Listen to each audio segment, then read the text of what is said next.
If you frequently compare the same two workbooks, there is an easy way in Synkronizer to save this task as a project, so you don't need to repeat all the setting every time you want to compare the workbooks.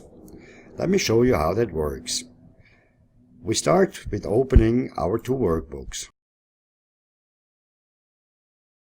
Let's assume the content we like to compare is always include comments and include Excel names. The format setting, we enable numbers, alignments and fonts. And for our filters, we choose to ignore cases, white space and the data type. So this is the setting we always use when we compare these two workbooks. To save this as a project, go to Project and give it a name.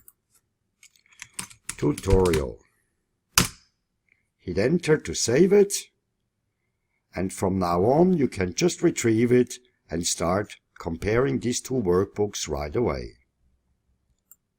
To start it, go to the folder icon, select your project, open it.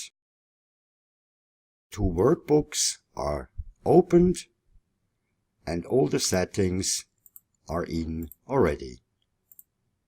All you need to do is to click the Start button. Thank you for watching.